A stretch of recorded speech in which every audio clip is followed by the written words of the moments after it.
There was a metal fork in her purse. That's the first thing I noticed when I opened it. No wallet, no keys. Just a half-used stick of gum, a phone charger tangled like a nest, and a single metal fork, bent slightly at the neck like it had been used for something it wasn't meant to handle. You're probably thinking, why the hell were you going through her purse? Well, I didn't start the night planning to. I started the night planning to surprise her with store-bought tiramisu, her favorite. I even asked the cashier to write, "You're still my favorite" on the box with one of those icing pens. He spelled favorite wrong, but whatever. The sentiment was there. The problem was, when I got to her office building for the supposed employees-only team party, the receptionist looked confused, said the party had moved to the rooftop an hour ago, and that's when the sinking began. You know what I mean by sinking? That feeling in your stomach like your organs are slowly sliding into your shoes. But I went up anyway, told myself maybe she just forgot to mention the rooftop. The elevator ride was long, too long. Long enough for me to read every stupid motivational poster on the walls twice. Teamwork makes the dream work. Think outside the box. How ironic. When the doors opened, the music was already thumping. Bass so thick it rattled in my ribcage. Laughter, glass clinking, that artificial smell of cheap perfume mixed with catered food. I didn't see her at first, so I waited. Then I wandered, then I saw the purse. It was tucked beneath a bench near the corner fire escape. She never leaves her purse unattended. Never. Not even at home. She once brought it into the bathroom during a dinner party because she said someone might accidentally go through her texts. I bent down. I opened it. Fork. That damn fork. And just as I pulled it out, dumbfounded, turning it in my hand like it was some sort of sacred clue, I heard her laugh. Not from the party. From the other side of the rooftop divider wall. The laugh was too real, too intimate. The kind of laugh that bends your spine backward because you haven't heard it in months and you forgot what it sounded like when it wasn't directed at you. I walked toward it. What I saw? I'll get to that. But you need to understand the fork first. You really need to understand the fork because it comes back later in a way I never could have imagined. And no, I'm not proud of what I did next. But you'll probably understand. Maybe. I didn't want to look. I stood there, frozen with that stupid bent fork still clutched in my hand like some kind of deranged artifact. It was warm from my palm, smeared with something faint and reddish I hadn't noticed before. Lipstick, sauce, blood. My brain wouldn't pick one. It just kept looping. Why was it in her purse? Why that, of all things? But her laugh pulled me out of it. It came again, lighter this time, teasing, like a tone she used to save just for me. When I'd catch her singing along to 2000's Pop in the Kitchen, or putting cold feet against my calves in bed. The kind of laugh that made her sound like she was 17 again, and nothing in the world could touch her. It didn't belong to the version of her I'd seen for months now. Tired, quiet, practical June. The one who said, "We're just in a busy season," every time I asked if she was okay. The one who hadn't touched my hand in 2 weeks and didn't seem to notice.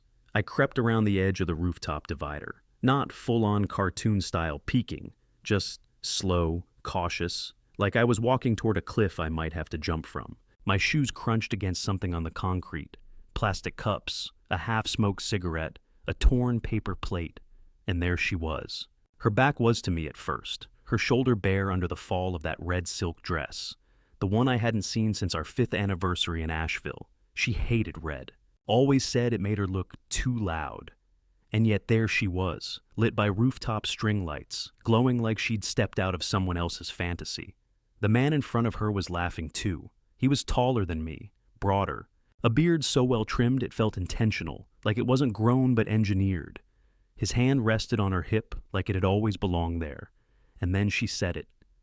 "I told you he wouldn't come. He never does." She didn't say my name. She didn't need to. He leaned in and whispered something that made her giggle. Full-on giggle, and she pressed a finger to his chest like she was trying to poke through him. The way I used to press her back into me when we were younger and had no money, just time and skin. Something snapped, not in her, not in him, in me.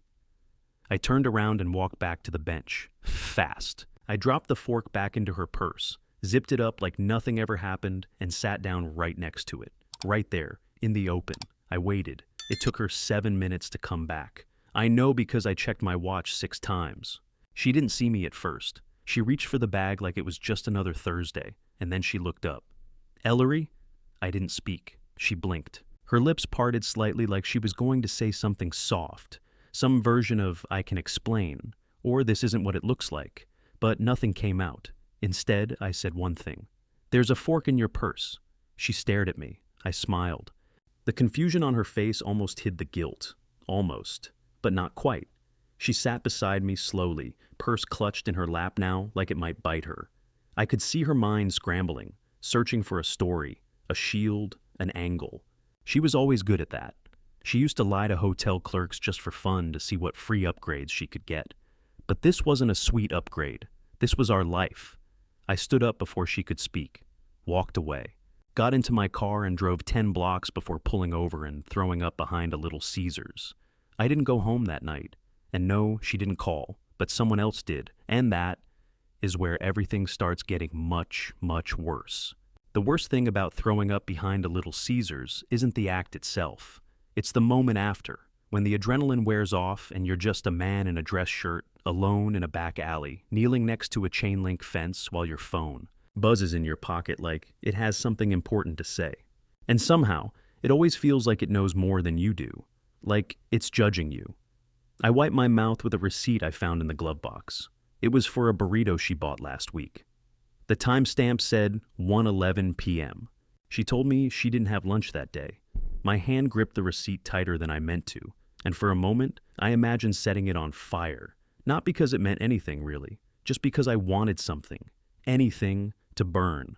My phone buzzed again. Unknown number. I stared at it for a solid 10 seconds before answering. No hello, no greeting. Just silence on my end and a soft hum of wind on the other. Then a voice. Male, crisp, no accent I could place.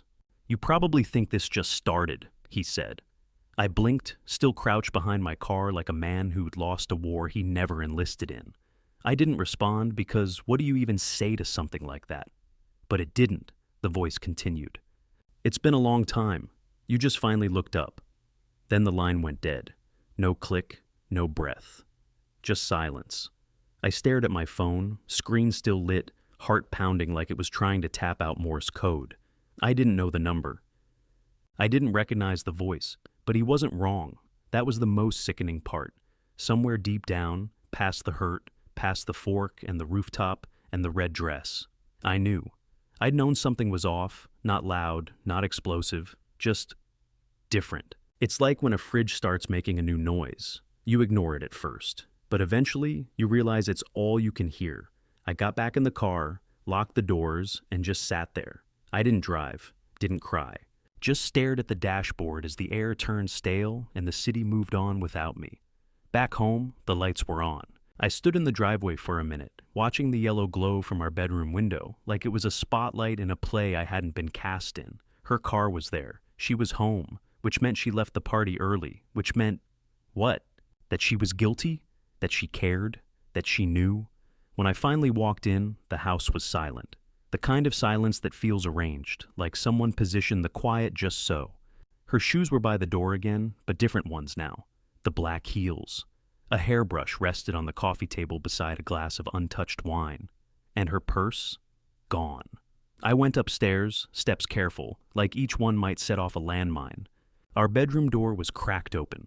Inside, she was sitting on the edge of the bed, still in that red dress, phone in hand, eyes locked on something that didn't see her back. When she noticed me, she didn't flinch. Instead, she asked, "Did you follow me?"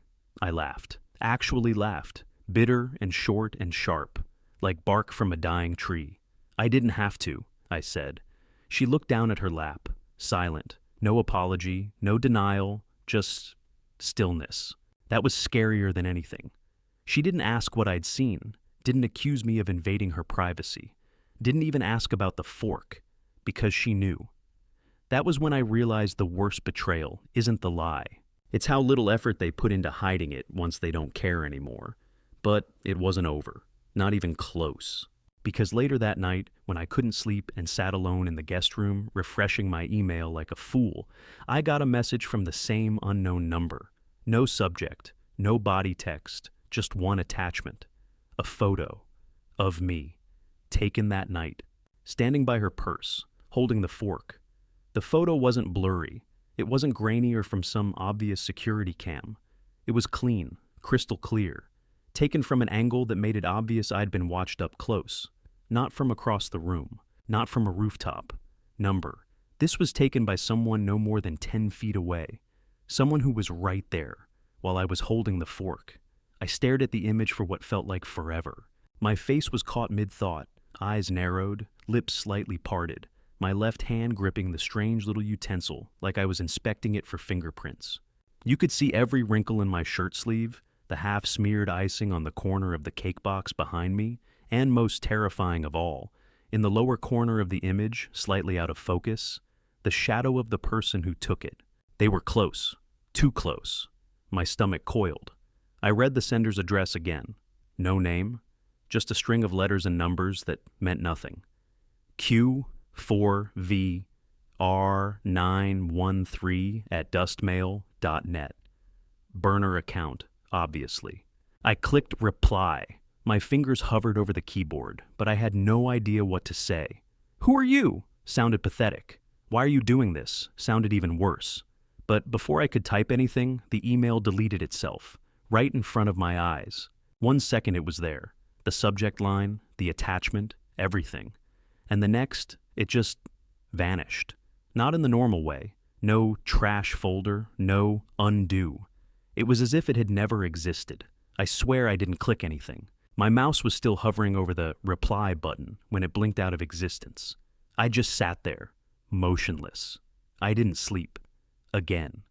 Instead, I pulled an old duffel bag from the closet and packed enough clothes for 2 days.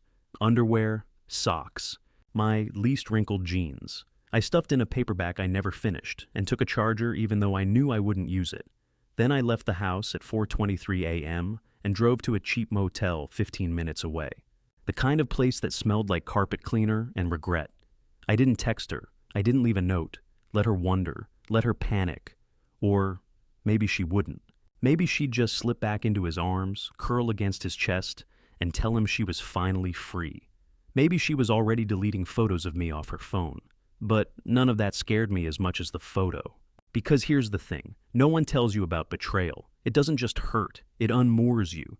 You stop trusting not just the person who broke you, but yourself, your memory, your instincts, reality. I didn't know who sent the photo. I didn't know why. I didn't know how they knew I'd even be there. But whoever it was, they had access. They were watching, and they wanted me to know it. Around noon, the front desk rang my room, said a delivery had arrived for Mr. Ellery. I hadn't ordered anything. I went downstairs, half expecting it to be nothing. A prank, a mistake. It was a plain white envelope.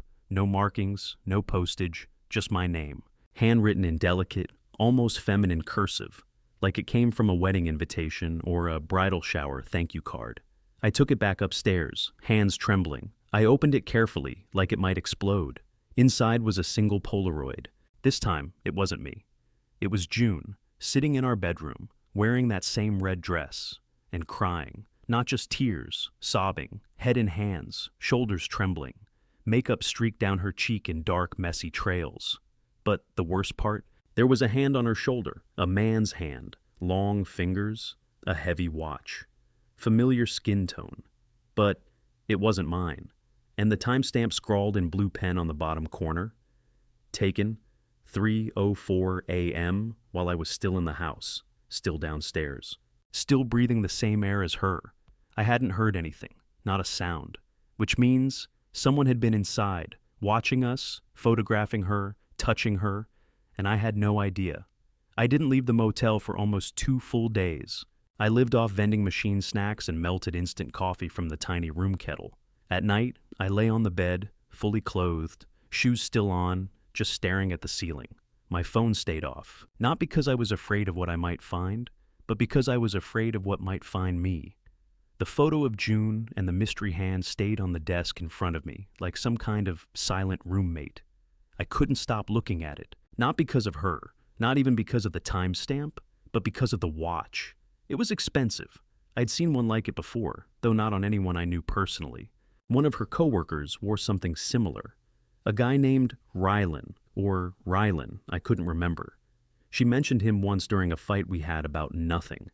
I think she called him relentlessly charismatic, which I shrugged off at the time. Now it rang in my head like a siren. But here's the thing. Even if it was Rylan, what scared me wasn't that she'd been crying or that he was there. What terrified me was the angle of the photo. It was taken from inside the bedroom, slightly above. Not from the hallway, not through a crack in the door. Someone had been in our house. I kept trying to convince myself I was being dramatic, that maybe she let someone in, maybe she asked for comfort, maybe it was all innocent in some twisted, dysfunctional way. But no matter how many mental acrobatics I did, one thing stayed fixed in place. I hadn't heard a thing that night. Not a creak, not a whisper, not even a door opening, which meant someone else had a key, or worse, they didn't need one. By Sunday night, I broke. I drove home at 1:11 a.m., headlights off for the last stretch of the street. I parked 2 houses down and approached our place on foot. It felt like I was sneaking into someone else's life. The lights were off, curtains drawn, silent like a crime scene that hadn't been discovered yet. I slipped in through the back door. June never locked it properly. She said it made the handle stick. Everything was exactly as I left it. Coffee cup on the counter, coat half hung over a dining chair, the same dead plant by the windowsill that we both pretended wasn't dying. The normalcy of it all made my chest tighten, like the house itself was gaslighting me. Then I heard it, a noise. Upstairs, not loud, just movement. Floorboards flexing, one step, then another. I froze at the bottom of the stairs, every muscle in my body locked into place. My eyes stared upward, into the blackness, searching for the slightest shift. The hairs on my arms stood up like antennae, and then I saw it, not a person, not a shadow, but light, coming from the crack beneath the attic door. Our attic doesn't have a bulb. No one goes up there. We don't store anything. It's always locked. Always. I took the stairs slower than I ever have in my life. My own breath sounded foreign in my ears. The closer I got, the more I noticed something strange. The attic door wasn't fully shut. The latch was off by a centimeter, maybe less, but it was enough to see that the frame was trembling slightly, like it had just been opened or closed. I reached for the doorknob and stopped. Because written in Sharpie on the wood, just above the brass handle, something that hadn't been there before, was a single word, all uppercase. Look, that was it. No signature, no explanation. Just one word, in thick black marker that was still slightly glossy under the hall light. I didn't open the door, not yet. Instead, I backed away. Because in that moment, for the first time in this entire nightmare, I realized something horrifying. This wasn't just about her anymore. This was about me. Someone wanted me to see something. And I was starting to think it had been going on far longer than I ever imagined. I stood there for what must have been 10 full minutes, just staring at the word written on the attic door. Look. It wasn't just graffiti. It was a command, a dare, a trap. And somehow, even though it was just 5 letters in black marker, it felt personal. Like whoever wrote it knew how long it would take me to gather the nerve, knew I'd freeze, knew I'd hesitate. I pressed my palm against the door.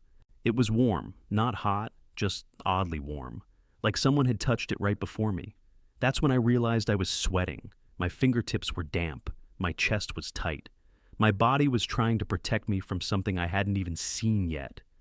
But I turned the knob, slowly, carefully. The door groaned open on hinges that should have squealed but didn't.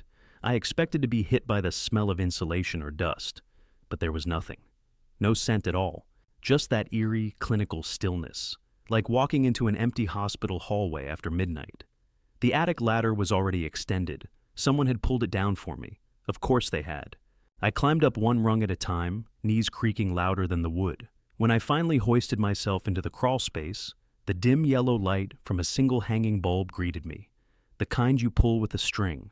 That was the first red flag. We didn't have a light in the attic. I knew that for a fact. I'd gone up once before when we moved in years ago.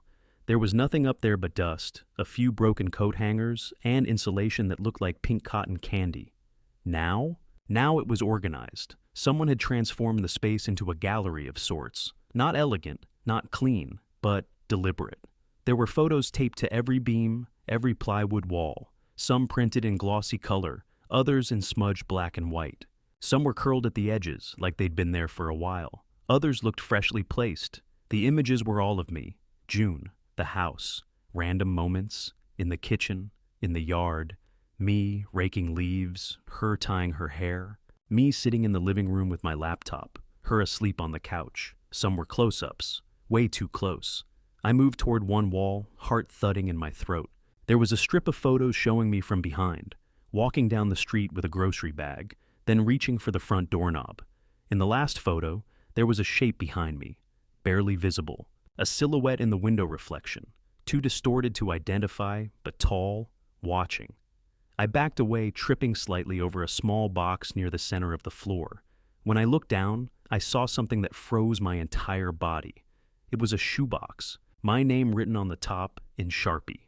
I stared at it, then crouched down and carefully opened it. Inside was a stack of letters, dozens, all handwritten, different paper, different pens, some neat, others frantic. Each one addressed to me, beginning with some variation of, "You don't know me, but," or, "I've been trying to warn you," or, "Please listen, Ellery." I picked one at random. It read, "She's not who you think she is. She's never been. She lied to everyone before you, too. You're just the first one who looked. Don't go back to sleep. They're watching you both." There was no signature. I opened a few more, all variations of the same thing. Some rambled about the red house on Flint Street. Others warned about the neighbor who doesn't own a car, or the dog that stops barking when she's home. At first glance, they read like the scribblings of conspiracy theorists. But they all knew my name. They all described my life with precision. They mentioned conversations I barely remembered having. They referenced scars only June and I knew about. I closed the box and stood up, heart pounding so hard I felt lightheaded. And that's when I noticed it. In the far corner of the attic, half shrouded in shadow, was a small camera, mounted, active, the little red light blinking softly in the dark like a heartbeat. Someone was recording this moment. Right now. I didn't think. I didn't hesitate. I yanked the string and killed the light. Darkness swallowed me whole. I stumbled back down the ladder, nearly falling in the process, and slammed the attic door shut behind me. Then I locked it, bolted it, shoved a dresser against it for good measure. I didn't even care how insane it looked. Let her ask. Let her demand an explanation. Because I had questions now, and I wasn't going to ask them nicely. I sat at the kitchen table until dawn, waiting for her to wake up, waiting for the sound of her footsteps, the way they always started light and got heavier as she approached the stairs. I knew that sound, trusted it, hated it now. She came down just after 7 a.m., barefoot, wearing my old hoodie. She didn't speak at first, but then she saw the box on the table. Her eyes changed. Not surprise, not fear, but resignation. Like she knew it was only a matter of time. And all she said was, "So, you finally found it." She sat down across from me at the kitchen table, like it was just another Tuesday. Her hair was still wet from the shower, tucked behind one ear the way she always did when she didn't want to look suspicious but didn't have time to dry it properly. The sleeves of my hoodie swallowed her hands. Her face was bare, pale, younger somehow, as if she'd just stepped out of some version of her life that had nothing to do with mine. The shoebox sat between us, still cracked open, the corner of one letter poking out like it wanted to escape. Her eyes flicked toward it once, then settled back on me. "You read them?" she asked, not panicked, not even sad, just curious. I nodded slowly. She let out a long breath, not exasperated, more like she was deflating, like she'd been holding something in for far too long. Then she reached forward and pushed the box gently aside, like it was in the way of something more important. "What do you want to know?" she asked. That question did something to me, because it wasn't the kind of question you ask when you're guilty. It was the kind of question you ask when you've been waiting for someone to finally see the world properly. I stared at her, and for the first time in weeks, maybe months, I really looked. Her posture wasn't tense. Her eyes didn't dart around the room like she was crafting lies. Number June was comfortable. Like this, right now, was what she'd been preparing for. Like I'd walked into her play, and she'd been rehearsing this monologue for years. "I want to know how long," I said. My voice cracked a little. I didn't care. She tilted her head. "You mean the affair?" I didn't answer. She took that as confirmation. "About 9 months," she said, so casually I felt physically ill. "Give or take. Depends on what you count as a start. It's blurry." I swallowed hard. "Rylan?" She smiled. "Number God, no. Ryland's a narcissist. Too noisy. Can't keep secrets. He'd have posted a selfie by now. I blinked. Then who? Her smile faded. She leaned in slightly. That's not the question you really want to ask, is it? She was right. I didn't care about who anymore. Not really. What I cared about was why the attic was filled with letters from strangers who knew me and who took the photo, and why the camera was still recording. I didn't say any of that. She did it for me.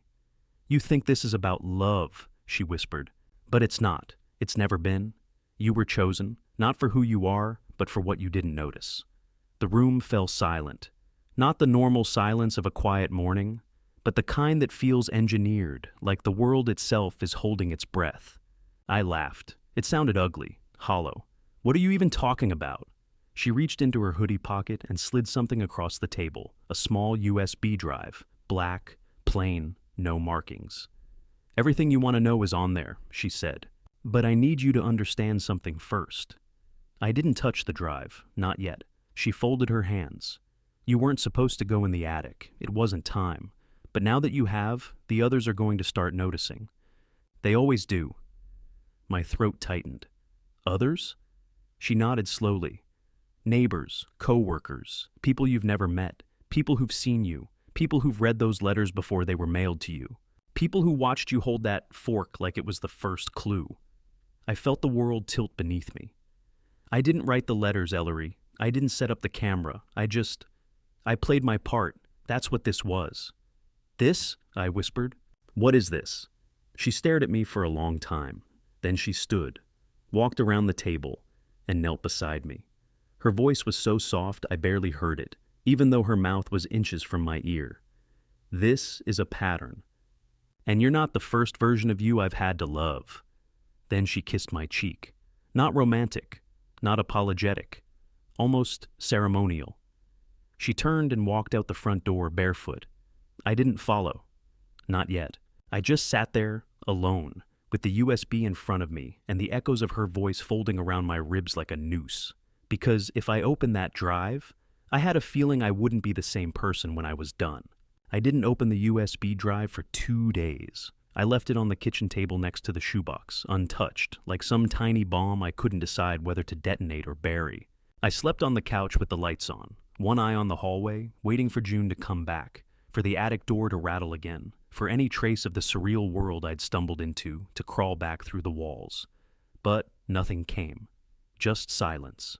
It took until Wednesday night for the fear to turn into something else. Anger. Not rage, not bitterness, just the quiet kind of anger that makes you want to know everything, even if it hurts. So I plugged the USB in. There was only one file. A video, no title, no menu, just a grainy static-filled feed that flickered twice before it began playing. It was a recording, not surveillance. It was a session, like therapy almost. Except it wasn't June. It was me, sitting in the exact same chair I was in now, wearing the same hoodie, speaking directly into the camera. I know you're confused, the other May said. You're not crazy, you're not paranoid, but you've been asleep for longer than you realize. My skin prickled. June was part of the pattern. That much is true. But so were you. We all are, until we wake up. It's not about conspiracies or cameras or messages from strangers. It's about paying attention. I leaned forward. You started waking up the night of the party, not because she cheated, but because you noticed. You felt the crack. That's when it begins. The screen glitched. Then came images. Fast, disjointed, like a slideshow made by someone with a pulse of pure static.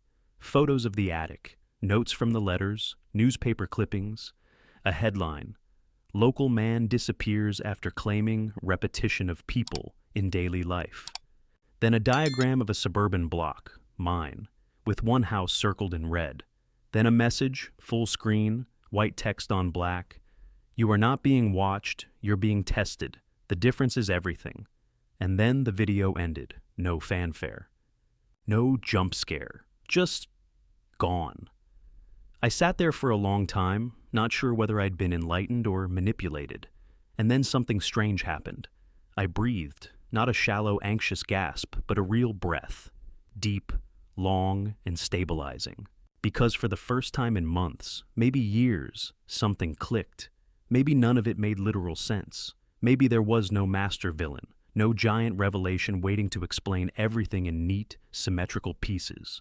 But I realized something vital. I had survived it. The betrayal, the confusion, the attic, the loss of trust, the total dismantling of the illusion that my life was fine. And I was still here. I deleted the video. Not because I didn't believe it, but because I didn't want it to define me. I boxed up the letters, sealed the attic permanently, and bought new locks for the doors and windows. But not out of fear, out of ownership. This was my house again, my mind, my rules. 2 weeks later, I went on a hike alone for the first time in years. Just me, a journal, and a sky that didn't feel like it was pressing down anymore. I wrote one sentence on the first page. You are allowed to outgrow the story you were told to live. June never came back. I don't think she was meant to. Sometimes I wonder if she was even real, or just a mirror of what I refused to see in myself. But it doesn't matter, because in the end, it wasn't about her, or the fork, or the shadow in the reflection. It was about me waking up, and this time, I'm staying that way.